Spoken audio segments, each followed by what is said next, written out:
स्वागत है एक बार फिर से आप सभी का एग्ज़ाम गुरुजी भाई अरविंद सर यूट्यूब चैनल में। मेरे प्यारे भाई, उत्तर प्रदेश पुलिस परीक्षा को ध्यान में रखते हुए यूपी जीके की बेहतरीन क्लास आप सभी के लिए स्टार्ट हो चुकी है। इस क्लास की सबसे बड़ी खास बात है कि इसमें मैंने जितने भी क्वेश्चन लिए हैं ये आपकी यूपी पुलिस या यूपीएसआई परीक्षा में पूछे गए हैं, और जितने भी क्वेश्चन मैं करवाने वाला हूँ एक्सप्लेनेशन के साथ करवाएंगे, ताकि आपके एक क्वेश्चन के बदले 3 से 4 क्वेश्चन आपके और तैयार हो जाएं। कहो चलिए शुरू करते हैं पहले क्वेश्चन से। और मैंने जो बैकग्राउंड है गाइस ये इसमें ब्लैक रखा है, ताकि अगर आप इस क्लास को रात में भी देख रहे हैं तो भी कोई दिक्कत ना हो, क्योंकि गाइस ज़्यादा चमक जो रहते हैं या फिर कहा जाए ज़्यादा ब्राइटनेस रहता है तो अच्छा नहीं होता। यूपीएसआई 2021 में पूछा गया है शिफ्ट थर्ड में। पहला क्वेश्चन है, उत्तर प्रदेश में स्थित है यूनेस्को द्वारा प्रशंसित विश्व धरोहर स्थल। अब आपको ये बताना है कि इसमें से कौन सा विश्व धरोहर स्थल है जो यूनेस्को द्वारा प्रशंसित है और उत्तर प्रदेश में स्थित है। अब देखिए यहाँ पे अगर आप समझेंगे तो आप आसानी से बता सकते हैं कि इसमें हो जाएगा ताजमहल, यानी ऑप्शन नंबर डी जो है आपका करेक्ट आंसर हो जाएगा। समझिएगा, ताजमहल जो है गाइज इसे वर्ष 1983 में यूनेस्को द्वारा विश्व धरोहर स्थल जो है घोषित किया गया था। ताजमहल जो है ये आगरा में है, और जो ताजमहल है ये शाहजहां ने बनवाया था अपनी पत्नी मुमताज़ महल की याद में। ये बात आप जानते ही हैं। सफ़ेद संगमरमर का एक मकबरा है, और जो ताजमहल है ये यमुना नदी के किनारे है, ये बात भी आप जानते हैं।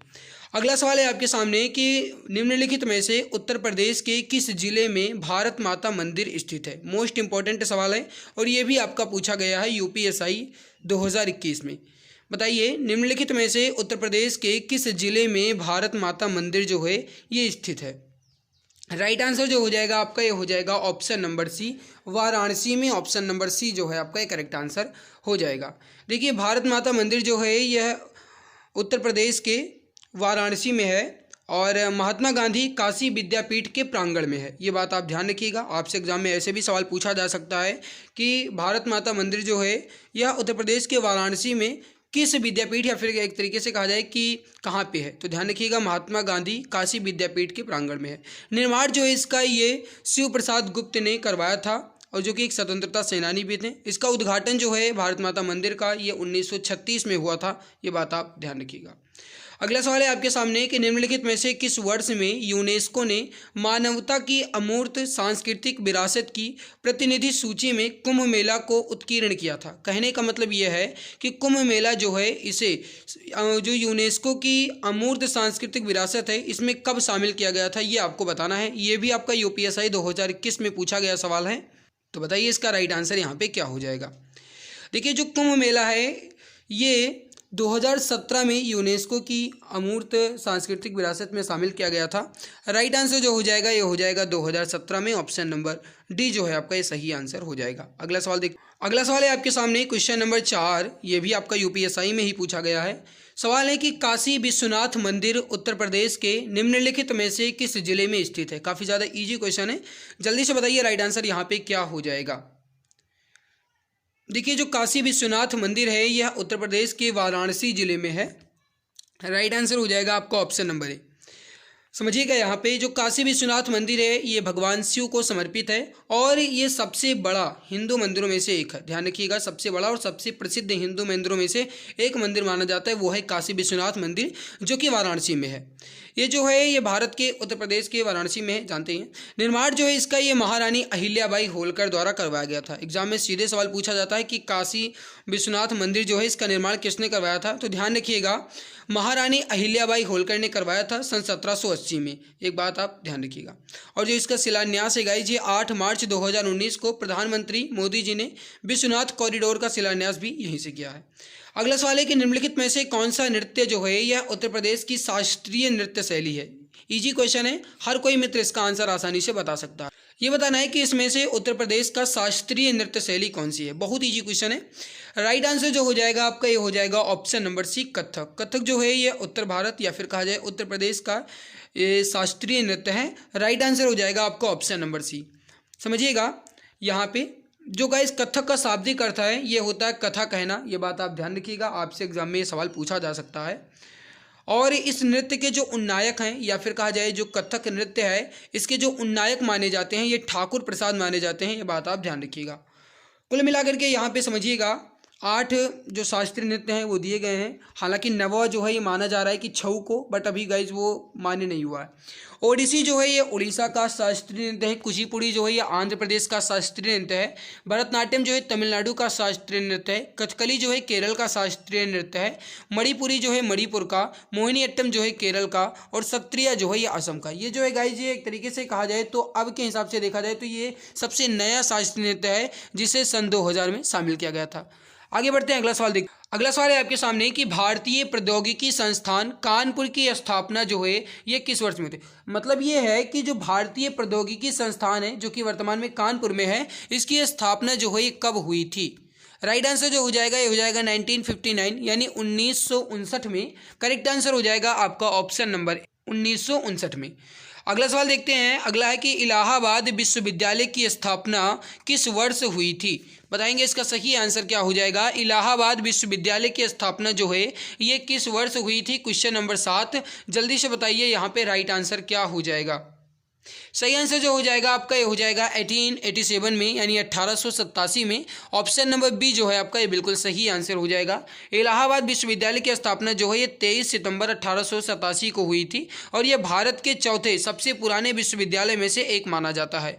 जो ये गाइस है इलाहाबाद विश्वविद्यालय, ये संयुक्त प्रांत यानी कि वर्तमान में कहा जाए तो उत्तर प्रदेश का पुराना नाम क्या है तो ये संयुक्त प्रांत ही है, जो कि 24 जनवरी 1950 को बदला गया था और उसे उत्तर प्रदेश रखा गया। ये बात आप ध्यान रखिएगा।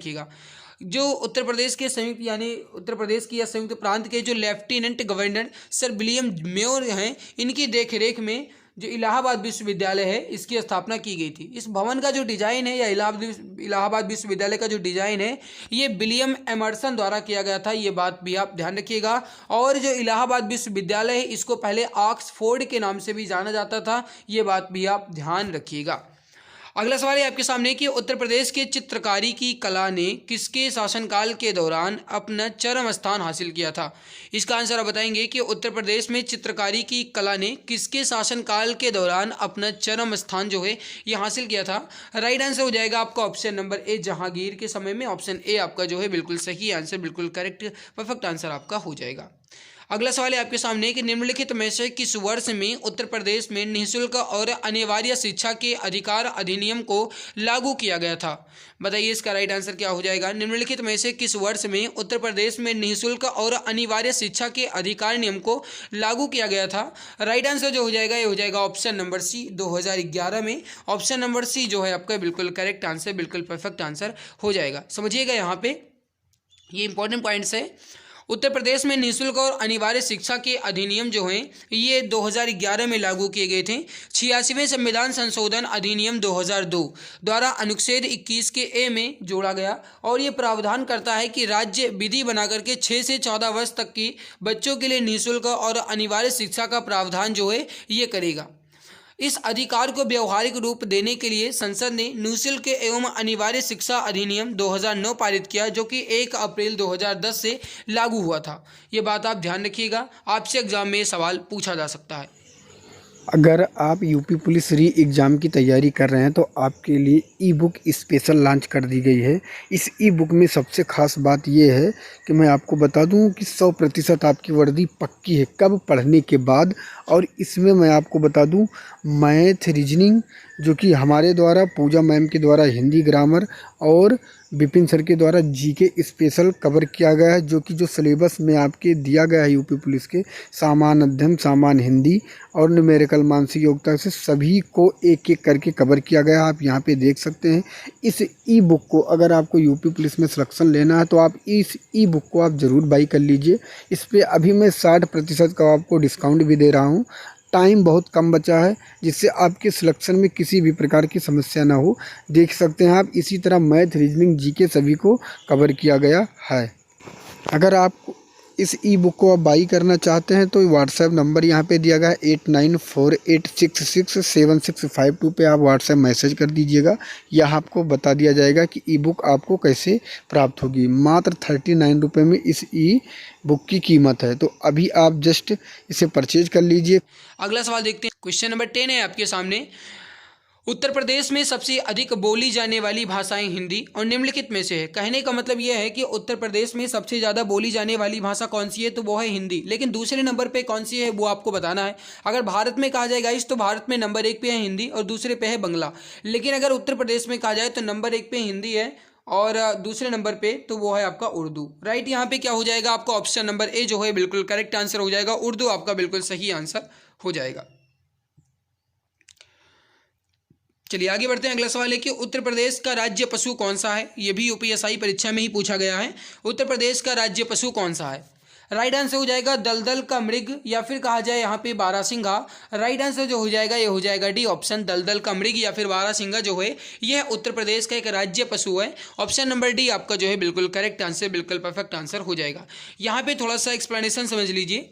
उत्तर प्रदेश का जो राजकीय पशु है यह बारहसिंघा है, जिसे दलदल का मृग भी कहा जाता है। और उत्तर प्रदेश में प्रतिवर्ष 24 जनवरी को उत्तर प्रदेश दिवस मनाया जाता है। ये बात आप ध्यान रखिएगा। अभी मैंने थोड़ी देर पहले आपको बताया कि उत्तर प्रदेश का जो पुराना नाम है ये संयुक्त प्रांत है, और जो संयुक्त प्रांत है या फिर आप यूनाइटेड प्रोविंस कह सकते हैं, इसका नाम बदल करके 24 जनवरी 1950 को उत्तर प्रदेश रखा गया था। इस वजह से उत्तर प्रदेश की जो स्थापना दिवस है ये 24 जनवरी को मनाया जाता है, ध्यान रखिएगा।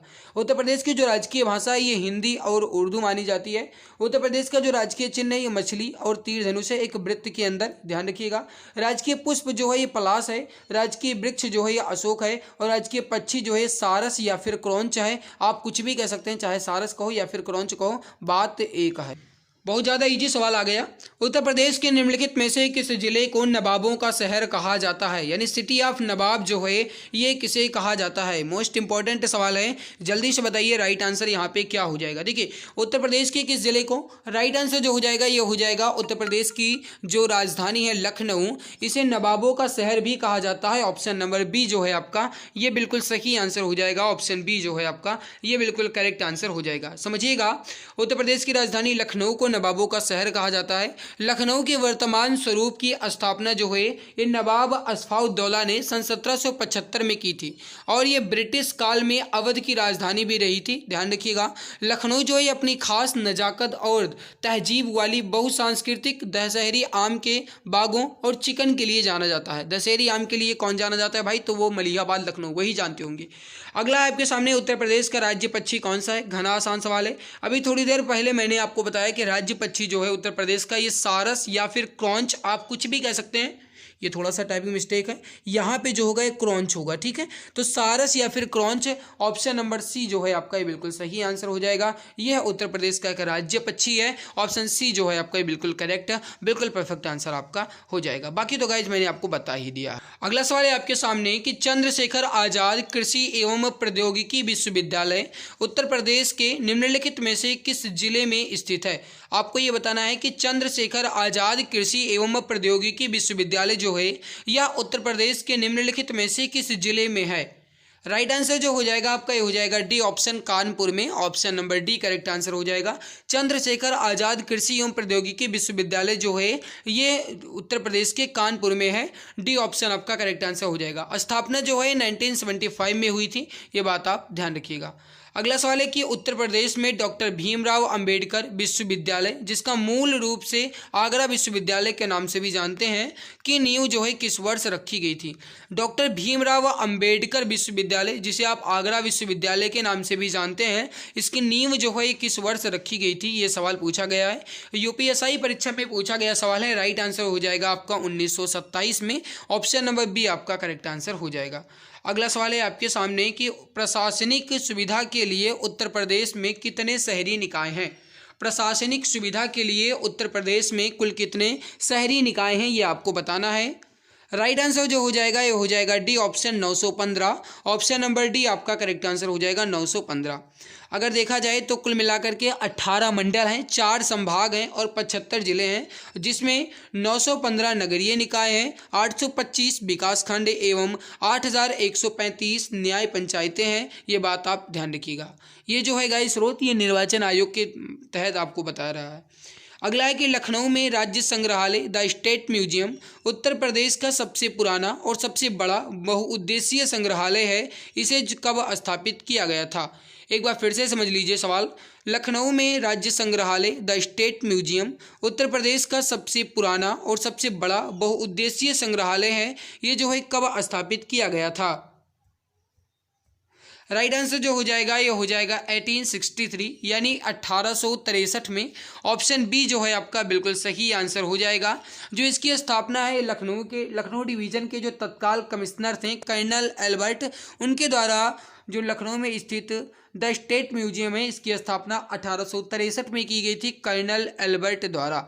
अगला है कि उत्तर प्रदेश का प्राचीनतम और विशालतम बहुउद्देशीय संग्रहालय कौन सा है? जस्ट अभी मैंने आपको बताया कि सबसे बड़ा और प्राचीनतम और विशालतम संग्रहालय उत्तर प्रदेश का है, वो है राज्य संग्रहालय लखनऊ। ऑप्शन डी आपका जो है बिल्कुल सही आंसर, बिल्कुल करेक्ट आंसर आपका हो जाएगा राज्य संग्रहालय लखनऊ।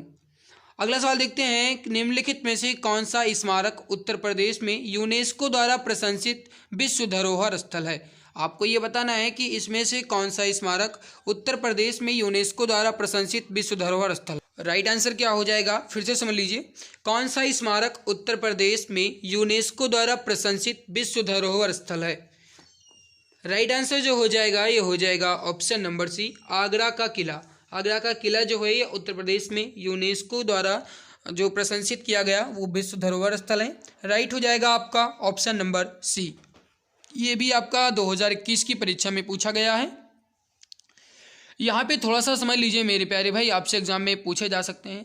उत्तर प्रदेश के कुल मिलाकर के 3 स्थल हैं जो यूनेस्को द्वारा प्रशंसित किए गए हैं। उसमें से आप देख लीजिए, ताजमहल जो कि आगरा में है, 1983 में हुआ। आगरा का किला और फतेहपुर सीकरी विश्व धरोहर की सूची में शामिल है, समझिएगा। रामनगर का किला वाराणसी के रामनगर में है। अकबर का मकबरा जो है ये अकबर के सिकंदरा में है। और अलीगढ़ का किला जो है भारत के सबसे बड़े मजबूत किलों में से एक माना जाता है। अगला है कि निम्नलिखित में से किस शहर को कालीन का शहर यानी कारपेट सिटी भी कहा जाता है?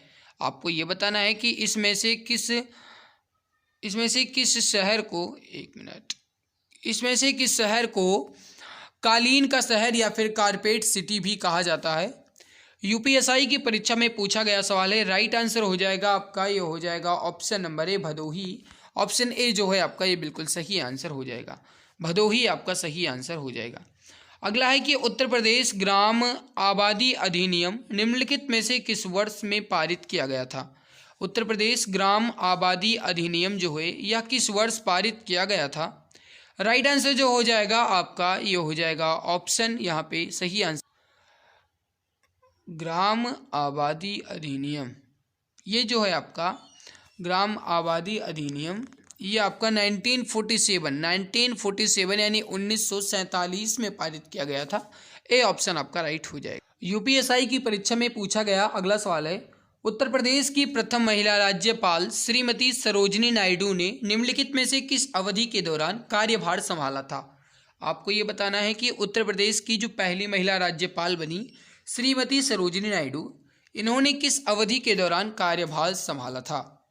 राइट आंसर हो जाएगा 1947 से 1949 के बीच, यानी option number B correct answer हो जाएगा। 1947 से 1949 के बीच, ऑप्शन बी करेक्ट आंसर आपका हो जाएगा। थोड़ा सा समझिए, उत्तर प्रदेश यानी कि स्वतंत्र भारत की पहली महिला राज्यपाल और प्रथम महिला राज्यपाल श्रीमती सरोजिनी नायडू का जो कार्यकाल है यह 15 अगस्त 1947 से 2 मार्च 1949 तक रहा। जो श्रीमती सरोजिनी नायडू हैं इन्हें नाइटिंगेल ऑफ इंडिया के नाम से भी जाना जाता है। जो सरोजिनी नायडू हैं ये 1925 में कांग्रेस की अध्यक्षता भी चुनी गई थी और ये जो हैं चुनी जाने वाली पहली भारतीय महिला थी। अगला है कि निम्नलिखित में से उत्तर प्रदेश का लोक नृत्य का कौन सा रूप है? आपको ये बताना है कि इसमें से कौन सा लोक नृत्य है जो उत्तर प्रदेश का है।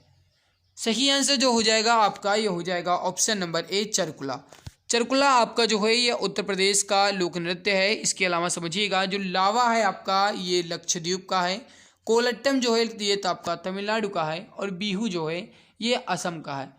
एक बात आप और ध्यान रखिएगा कि जो यहाँ पे कोलट्टम है जो कि तमिलनाडु का एक लोक नृत्य है, ये केवल और केवल महिलाएं यानी कि केवल और केवल फीमेल के द्वारा ही किया जाता है। ये बात आप ध्यान रखिएगा। मेरे प्यारे भाई, वीडियो में और आगे बढ़ने से पहले मैं आपको बता दूं, आप सभी के लिए यूपी पुलिस एग्ज़ाम को टारगेट करते हुए 5000 से अधिक जीके के क्वेश्चंस की एक ई बुक लॉन्च की गई है।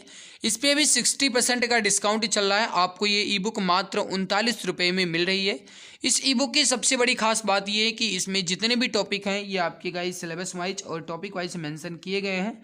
ई बुक जो है आपकी इमेज एंड कलरफुल के साथ बनाई गई है। इसमें आपको history, geography, economic, constitution, science, physics, chemistry, biology और स्टैटिक जीके के 5000 क्वेश्चन के साथ एक्स्ट्रा पॉइंट्स मिलेंगे। अगर आपको ये ई बुक लेना है तो आप इस दिए गए व्हाट्सएप नंबर पर व्हाट्सएप कीजिए 8948667652 8948667652। इस पर आपको व्हाट्सएप करना है, यहाँ से आपको ये ई बुक मिल जाएगी। इस ई बुक का डेमो रिव्यू देख लो। एक बार आप इस ई बुक का डेमो रिव्यू यहाँ पर देख लीजिए, कितने बेहतरीन तरीके से, कितने लाजवाब कंटेंट के साथ आप सभी के लिए 60% डिस्काउंट के साथ मात्र 39 रुपये में तैयार की गई है। देखो भाई, समुद्र हो या किताब, अगर इनकी गहराई जाननी है तो इनमें डूबना तो पड़ेगा ही। वही बात यहाँ पे बिल्कुल फिट बैठ रही है कि अगर आपको इसका फ़ायदा उठाना है तो ये पूरी ई बुक जो है आपको एक बार मन चित लगा करके अच्छे से पढ़ लेना है। कोई ज़्यादा पेज भी नहीं है, 291 पेज यानी मोटा मोटा 300 पेज की ये ई बुक जो है ये आपके लिए तैयार की गई है। और इस ई बुक की मैंने खास बात बता दी कि इमेज और कलरफुल के साथ अगर आपको लेना है तो आप इस नंबर पर व्हाट्सएप कीजिए, बाकी आगे आपकी इच्छा। आगे बढ़ते हैं। अगला सवाल है, निम्नलिखित में से किस स्थान पर कुंभ मेला त्यौहार मनाया जाता है? अब देखिए, आप जानते हैं कि कुंभ मेला जो है ये भारत के 4 स्थानों पर मनाया जाता है और उन 4 स्थानों में से एक स्थान तो इसमें दिया गया है, बाकी 4 के चारों मैं अभी बता रहा हूँ आपको, लेकिन पहले तो आप इसका आंसर बता दो भाई। बताइए, देखिए किस स्थान पर कुंभ मेला का त्यौहार मनाया जाता है, ये सवाल पूछा गया है। सही उत्तर जो हो जाएगा ये हो जाएगा ऑप्शन नंबर बी, हरिद्वार में। हरिद्वार में कुंभ मेला जो है मनाया जाता है। अब थोड़ा सा इसके एक्सप्लेनेशन को समझ लीजिए, इंपॉर्टेंट पॉइंट्स जो हैं वो आप यहाँ पर थोड़ा सा समझ लीजिए। कुंभ मेला जो है भारत के 4 स्थानों पर लगता है, जिसमें पहला जो है वो आपका प्रयागराज है, जो कि गंगा, यमुना और सरस्वती के संगम पर जो है लगता है। हालांकि कहा जाए तो सरस्वती नदी जो है अब ये विलुप्त हो चुकी है, लेकिन मान्यता अभी भी है। कुंभ मेला जो दूसरा लगता है ये हरिद्वार में लगता है, ये भी गंगा नदी पर ही लगता है। उज्जैन में लगता है तीसरा, और ये लगता है क्षिप्रा नदी पर, क्योंकि उज्जैन जो है क्षिप्रा नदी के किनारे है। नासिक में लगता है, नासिक जो है गोदावरी के किनारे है और गोदावरी पर कुंभ मेला लगता है। तो ये भारत के 4 स्थान हैं जहाँ पे कुंभ मेला जो है ये लगता है। अगला है कि संयुक्त प्रांत का नाम उत्तर प्रदेश में बदलने के बाद इसके पहले राज्यपाल कौन थे? अब आप ये बात जानते हो कि उत्तर प्रदेश का जो पुराना नाम था ये था संयुक्त प्रांत, और 15 अगस्त 1947 से लेकर के 1949 तक जो उत्तर प्रदेश की राज्यपाल रहीं वो कौन रहीं? श्रीमती सरोजिनी नायडू। और उसके बाद जो बनाए गए यानी कि 24 जनवरी 1950 को बदला गया, उत्तर प्रदेश रखा गया। तब जो है ये उत्तर प्रदेश के राज्यपाल कौन बने? तो जब उत्तर प्रदेश नाम बदल दिया गया तब सर होरमास जी फिरोज शाह मोदी, सर होरमास जी जो फिरोज शाह मोदी हैं ये उत्तर प्रदेश के गवर्नर बने। राइट आंसर जो हो जाएगा आपका ये हो जाएगा ऑप्शन नंबर ए, आपका करेक्ट आंसर हो जाएगा।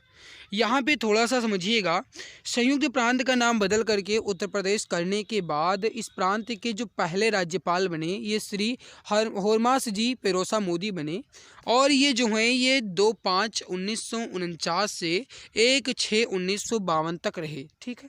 उत्तर पश्चिम प्रांत जो है ये 1836 से, और जो उत्तर पश्चिम आगरा एवं अवध प्रांत है जो 1877 से, संयुक्त प्रांत आगरा एवं अवध जो है ये 1902 से, संयुक्त प्रांत 1937 से, और उत्तर प्रदेश जो है 24 जनवरी 1950 से कहा जाने लगा, जो कि वर्तमान में कहा जाता है। तो आपसे पूछा जा सकता है, ये पूरे पॉइंट्स आप ध्यान रखिएगा। अगला है आपके सामने, इसको समझिएगा। सवाल क्या कर रहा है कि अन्य राज्यों की तुलना में उत्तर प्रदेश में सबसे बड़ी शहरी प्रणाली है। Town and country planning department Uttar Pradesh 2017 के मुताबिक उत्तर प्रदेश में कितनी नगर पालिकाएँ हैं? ये सवाल आपका पूछा गया है यूपीएसआई एएसआई 2018 में, तब ये 2017 के मुताबिक पूछा गया था। अब आप थोड़ा सा समझिएगा, यहाँ पे सवाल पूछा जा रहा है कि 2017 के मुताबिक उत्तर प्रदेश में कितनी नगर पालिकाएँ हैं।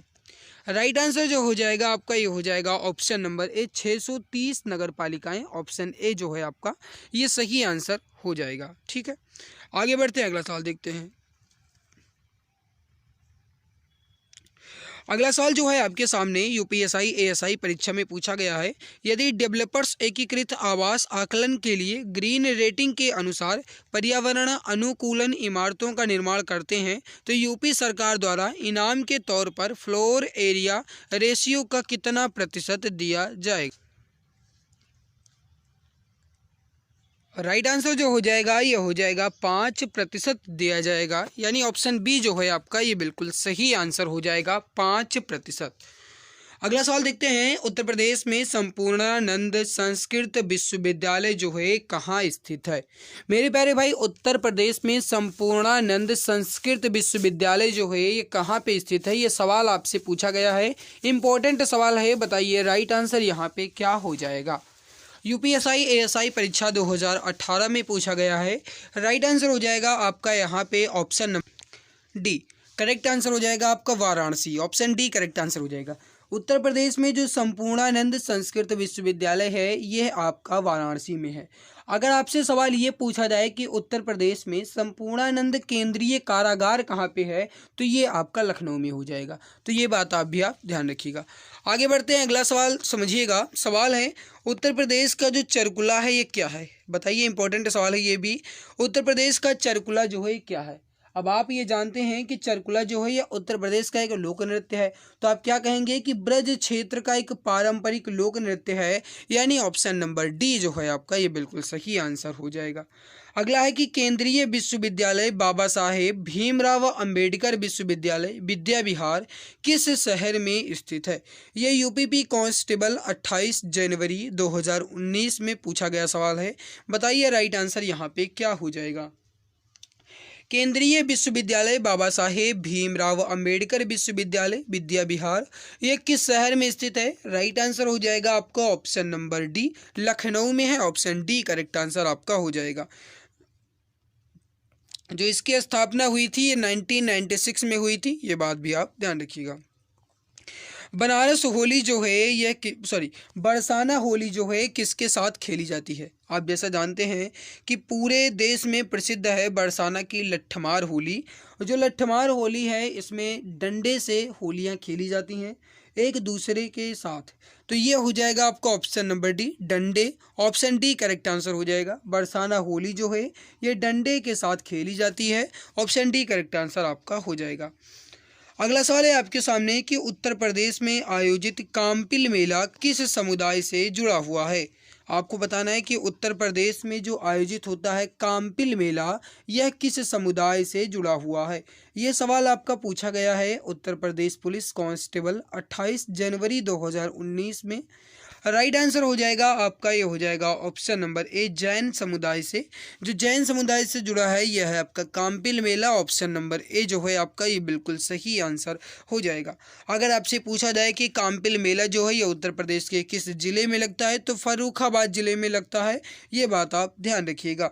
अगला है कि उद्घाटन के बाद लखनऊ के इकाना क्रिकेट स्टेडियम में खेला गया पहला अंतर्राष्ट्रीय क्रिकेट मैच भारत और किन दो देशों के बीच खेला गया एक T20 मैच था? ये भी सवाल आपका यूपी पुलिस में ही पूछा गया है। उद्घाटन के बाद लखनऊ के इकाना क्रिकेट स्टेडियम में खेला गया पहला अंतर्राष्ट्रीय क्रिकेट मैच भारत और वेस्ट इंडीज के बीच खेला गया एक पहला T20 मैच था। ये लखनऊ के इकाना स्टेडियम में खेला गया था। राइट आंसर हो जाएगा आपका ऑप्शन नंबर ए, भारत और वेस्ट इंडीज के बीच। अगला सवाल है आपके सामने कि मदन मोहन मालवीय प्रौद्योगिकी विश्वविद्यालय जो है कहाँ पे स्थित है? ये भी आपका 27 जनवरी 2019 के प्रथम पाली में पूछा गया सवाल है। मदन मोहन मालवीय प्रौद्योगिकी विश्वविद्यालय जो है कहाँ पे स्थित है? राइट आंसर हो जाएगा आपका ऑप्शन नंबर सी, आजमगढ़ में, ऑप्शन नंबर ए, गोरखपुर में। ऑप्शन ए जो है आपका ये बिल्कुल सही आंसर हो जाएगा, गोरखपुर में। देखिए पंडित मदन मोहन मालवीय प्रौद्योगिकी विश्वविद्यालय जो है आपका ये गोरखपुर में है। Option number A correct answer आपका हो जाएगा। अगला सवाल है आपके सामने कि माघ मेला जो है ये किसके दिन शुरू होता है? इसका आंसर आप बताएंगे, ये भी यूपी पुलिस में ही पूछा गया है। माघ मेला जो है किस दिन शुरू होता है? राइट हो जाएगा ऑप्शन नंबर ए, मकर संक्रांति के दिन। ऑप्शन ए करेक्ट आंसर आपका हो जाएगा। अगला सवाल है कि कबीर संत कबीर का जन्म और पालन पोषण किस शहर में हुआ था? आपको बताना है कि जो संत कबीर दास हैं इनका जन्म और पालन पोषण जो है ये किस शहर में हुआ था? इसका आंसर आप बताएंगे। राइट आंसर हो जाएगा ऑप्शन नंबर सी, वाराणसी में। Option number C correct answer आपका हो जाएगा। देखिए, कबीर का जन्म 1398 में माना जाता है, हालांकि इस पे विवाद अभी चल रहे हैं। वाराणसी में एक विधवा ब्राह्मणी से, यानी लोक श्रुतियों के अनुसार, यानी कि जैसा लोग कह रहे हैं उसके अनुसार जो कबीरदास जी हैं इनका जो जन्म है ये एक विधवा के कोख से हुआ था, परंतु इनका पालन पोषण जो है ये नीरू और नीमा नामक जुलाहे के यहाँ हुआ था। कबीर की वाणी का संग्रह बीजक जो है ये इसके नाम से प्रसिद्ध है। जो बीजक है इसकी भाषा जो है सधुक्कड़ी है, यानी कि कबीर की जो भाषा है सधुक्कड़ी थी, ध्यान रखिएगा। कबीर जो है सुल्तान सिकंदर लोदी के समकालीन थे। इनकी मृत्यु जो है ये 1518 ईस्वी में लगभग मगहर में हुई थी, ऐसा माना जा रहा है। लेकिन बाद में कुछ इतिहासकार जो हैं ये उनकी मृत्यु जो है 1498 में मानते हैं। अब इस पे गाइस अभी कुछ भी नहीं कहा जा सकता, इस वजह से ये सवाल जो हैं आज तक कभी भी परीक्षा में नहीं पूछे गए हैं। अगला सवाल है आपके सामने, क्या कह रहा है? लखनऊ घराने की नींव उस्ताद डैश द्वारा रखी गई थी। आपको ये बताना है कि लखनऊ घराने की नींव जो है ये निम्न में से किसके द्वारा रखी गई थी? राइट आंसर हो जाएगा लखनऊ घराने की नींव जो है ये उस्ताद बाछू खान के द्वारा रखी गई थी। राइट आंसर हो जाएगा आपका ऑप्शन नंबर बी, लखनऊ घराने की नींव जो है बाछू खान के द्वारा रखी गई थी। अगला है कि अमीर खुसरो द्वारा रचित कविता छाप तिलक सब छीनी किस भाषा में है?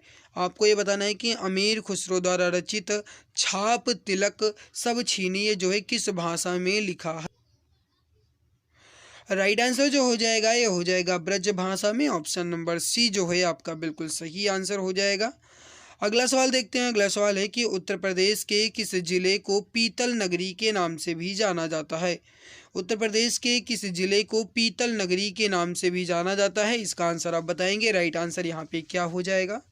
सही आंसर हो जाएगा आपका ऑप्शन नंबर डी, मुरादाबाद को। ऑप्शन डी करेक्ट आंसर आपका हो जाएगा। अगला सवाल देखते हैं। अगला सवाल है आपके सामने कि कौन सा कथक घराना उस नृत्य शैली के आध्यात्मिक पहलुओं पर अधिक ध्यान देता है? राइट आंसर हो जाएगा आपका option number B, Banaras Kathak घराना। ऑप्शन नंबर बी जो है आपका ये बिल्कुल सही आंसर हो जाएगा। ऑप्शन बी करेक्ट आंसर आपका हो जाएगा। यहाँ पे आप देख पा रहे हैं कि मैं जितने भी क्वेश्चन करवा रहा हूँ ये यूपी पुलिस की परीक्षा में पूछे गए सवाल हैं, चाहे वो यूपी कांस्टेबल में पूछा गया हो, चाहे वो आपका यूपीएसआई यानी उत्तर प्रदेश सब इंस्पेक्टर में पूछा गया हो। लेकिन जितने भी क्वेश्चन करवा रहे हैं ये आपके PYQ हैं, यानी प्रीवियस ईयर क्वेश्चन है, और आप इससे अंदाज़ा लगा सकते हैं कि किस तरीके के सवाल आपसे पूछे जा सकते हैं। गाइज, अगर आपको ये हमारी मेहनत अच्छी लग रही है तो प्लीज़ आपके एक लाइक से मुझे बहुत मोटिवेशन मिलता है। तो प्लीज़ एक बार, अगर आप चैनल पे पहली बार आए हो तो सब्सक्राइब कर लो, और अगर गाइज आपको ये हमारी मेहनत अच्छी लगती है तो लाइक ज़रूर कर दिया करो, क्योंकि आपके लाइक, आपके शेयर एंड आपके सब्सक्राइब करने से ही मुझे मोटिवेशन मिलता है। तो प्लीज़ अगर आप चैनल पे पहली बार आए हो तो सब्सक्राइब जरूर कर लेना। अगला सवाल है कि फिरोजाबाद में 200 वर्षों से भी अधिक समय से डैश का उत्पादन किया जा रहा है। आपको ये बताना है कि फिरोजाबाद में 200 वर्षों से भी अधिक समय से किसका उत्पादन किया जा रहा है? राइट आंसर हो जाएगा आपका ऑप्शन नंबर बी, कांच की चूड़ियों का। ऑप्शन बी करेक्ट आंसर हो जाएगा। इस वजह से जो फिरोजाबाद है इसे सुहाग नगरी के नाम से भी जाना जाता है, क्योंकि यहाँ पे कांच की चूड़ियों का उत्पादन, या फिर कहा जाए कांच की चूड़ियाँ जो हैं ये प्रसिद्ध हैं। इस वजह से जो सुहाग नगरी है ये फिरोजाबाद को कहा जाता है।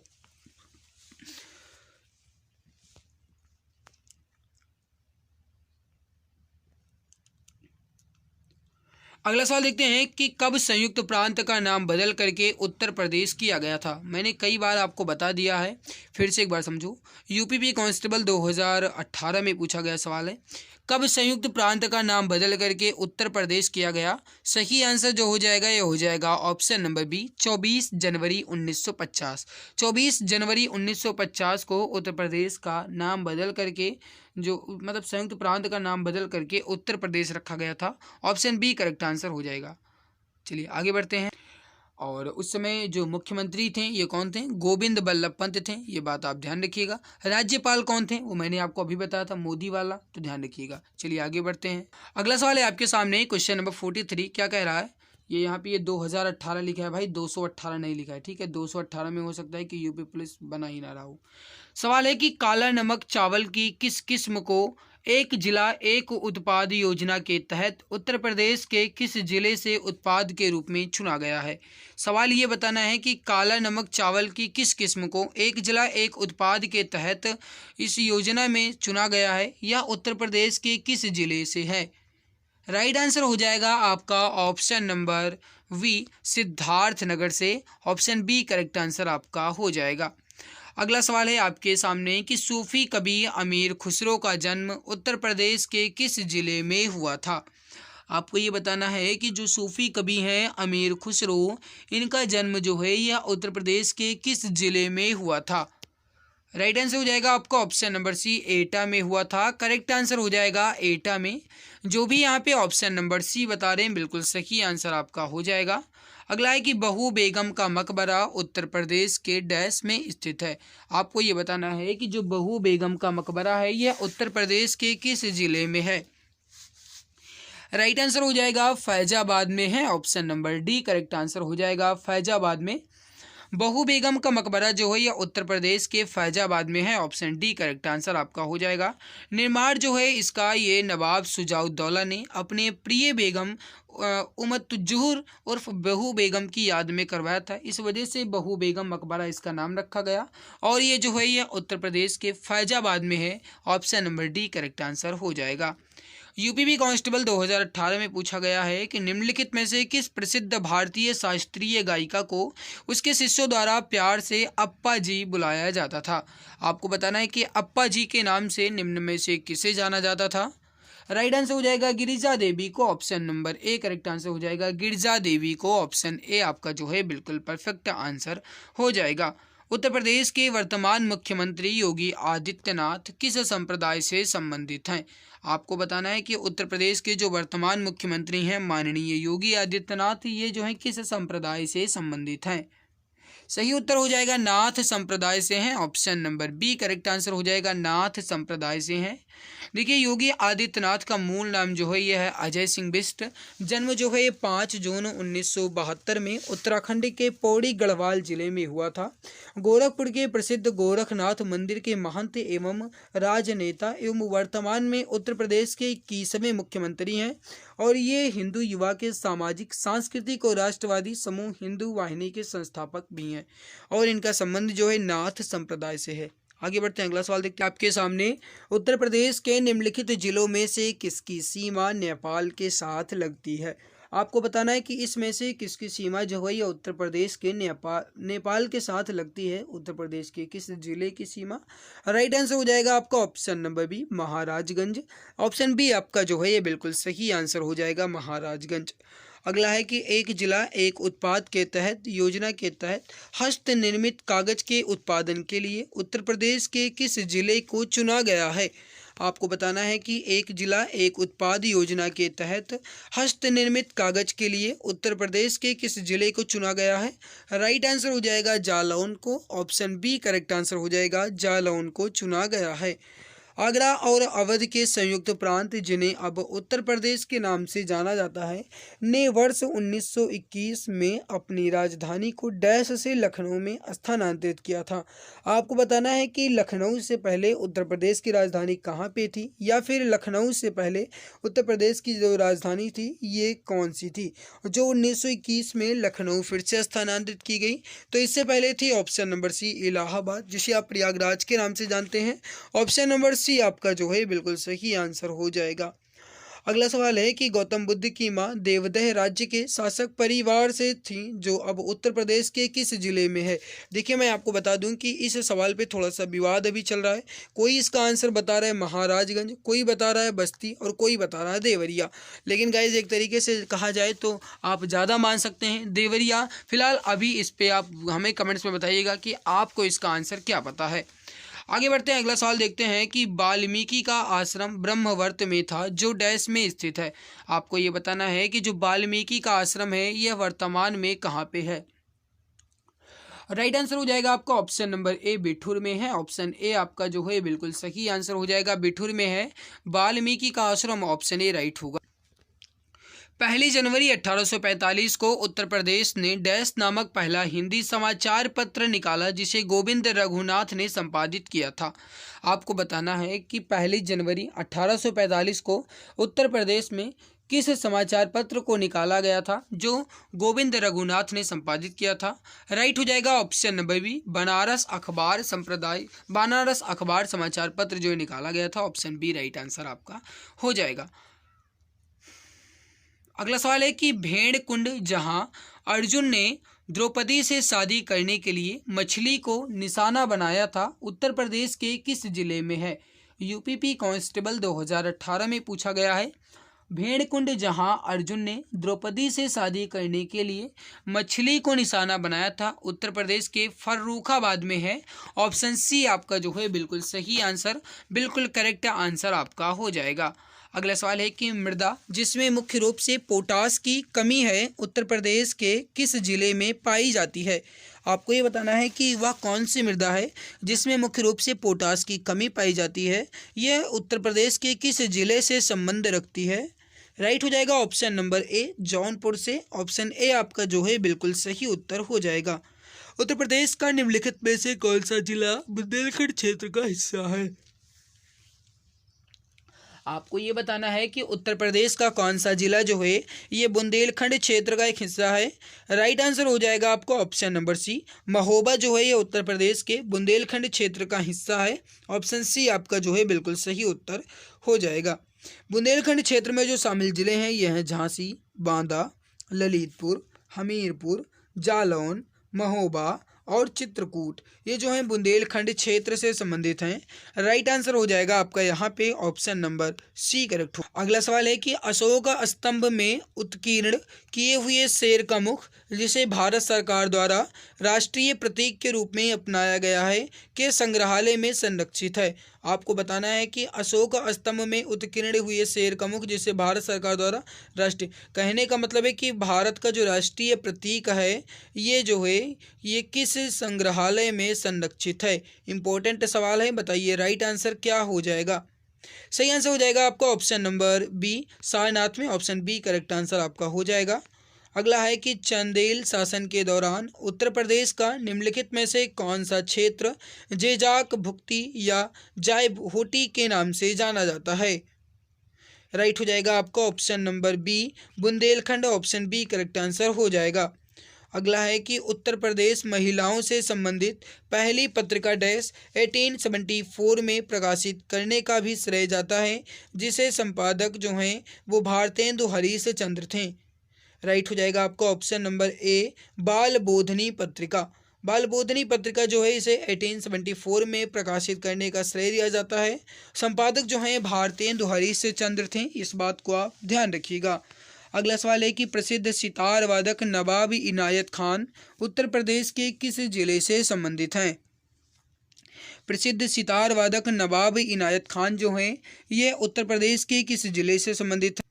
ऑप्शन बी राइट हो जाएगा, इटावा से, ऑप्शन नंबर बी जो है आपका ये बिल्कुल सही आंसर हो जाएगा। 6ठी शताब्दी बीसी के दौरान उत्तर प्रदेश के किन क्षेत्रों को चेदी कहा जाता था। इंपॉर्टेंट सवाल है। देखिए 6ठी शताब्दी के दौरान उत्तर प्रदेश के किन क्षेत्रों को चेदी कहा जाता है। राइट हो जाएगा बुंदेलखंड को, ऑप्शन ए राइट हो जाएगा। अंग्योत्तर निकाय के अनुसार जो महाजनपद थे इसमें से उत्तर प्रदेश में 8 महाजनपद शामिल थे। इनका क्रम जो है 8 के 8 महाजनपद का देख लीजिए। जैसे काशी महाजनपद, राजधानी जो थी इसकी ये वाराणसी थी। वत्स महाजनपद जिसकी राजधानी कौशाम्बी थी। कौशल महाजनपद जिसकी राजधानी श्रावस्ती थी। मल्ल महाजनपद जिसकी राजधानी कुशीनगर थी। चेदी महाजनपद जिसकी राजधानी जो है शक्तिमती थी। कंबोज महाजनपद जिसकी राजधानी हाटक और सूरसेन महाजनपद जिसकी राजधानी मथुरा और इसके अलावा पांचाल की राजधानी जो है अहिछत्र थी। ये बात आप ध्यान रखिएगा। अगला सवाल है आपके सामने कि राजा हर्षवर्धन ने डैश में भद्र बिहार नामक ज्ञान के एक बृहद केंद्र की स्थापना की थी।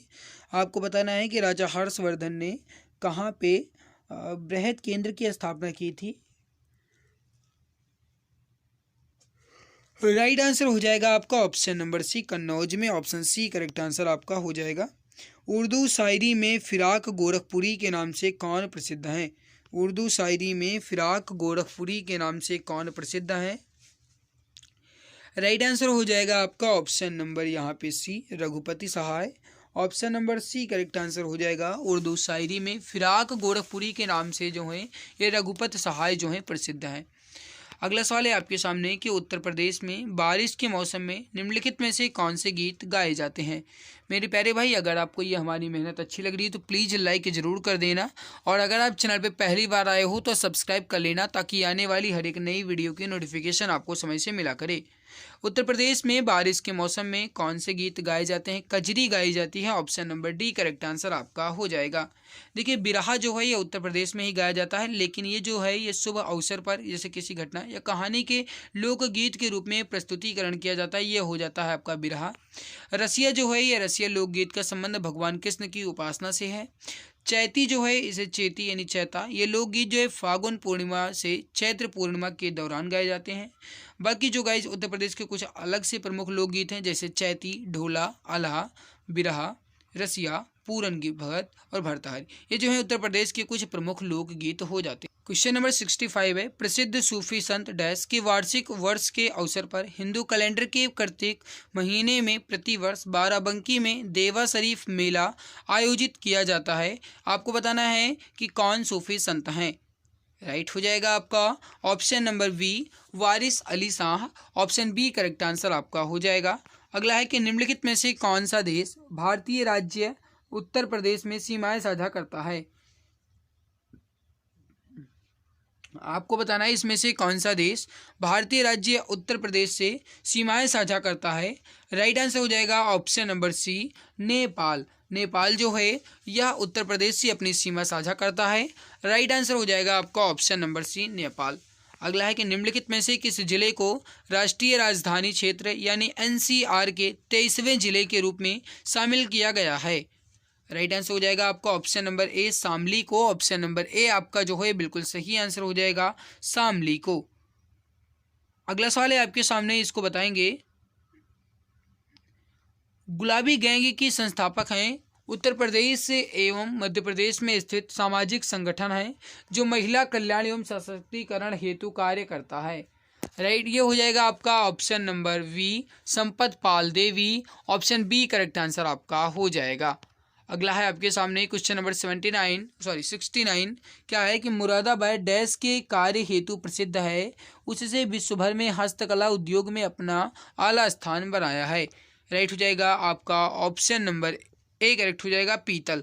मुरादाबाद जो है पीतल के लिए प्रसिद्ध है। ऑप्शन नंबर ए आपका जो है बिल्कुल सही आंसर हो जाएगा। अगला सवाल देखते हैं गाइस, क्वेश्चन नंबर 70 क्या कह रहा है। ये तो गाइस छोड़िए, इसको आप जानते ही हैं। सरदार वल्लभ भाई पटेल कृषि और तकनीकी विश्वविद्यालय भारत के उत्तर प्रदेश राज्य के किस जिले में स्थित एक कृषि विश्वविद्यालय है? इसका आंसर आप बताएंगे, और इसका आंसर जो है आप इस वीडियो के नीचे कमेंट सेक्शन में कमेंट करके बताएंगे। और इसके अलावा उत्तर प्रदेश का नाम उत्तर प्रदेश जो है, या फिर उत्तर प्रदेश का नाम संयुक्त प्रांत से बदल करके उत्तर प्रदेश जो है कब रखा गया, ये आप हमें बताएंगे कमेंट सेक्शन में। तो आज की हमारी मेहनत आप सभी को कैसी लगी कमेंट सेक्शन में कमेंट करके जरूर बताइएगा। अगर अच्छी लगी है तो लाइक करके जाना, चैनल पे पहली बार आए हो तो सब्सक्राइब कर लेना। अभी इसके अलावा भी आपके 50 क्वेश्चन और हैं इसमें, तो वो मैं कल की वीडियो में कंप्लीट कर दूंगा, वरना ये वीडियो लंबी हो जाएगी। और मेरे प्यारे भाई, पीडीएफ अगर आपको चाहिए तो आप टेलीग्राम को ज्वाइन कर लेना, वहाँ पर मैं इसकी पीडीएफ जो है आपको दे दूँगा।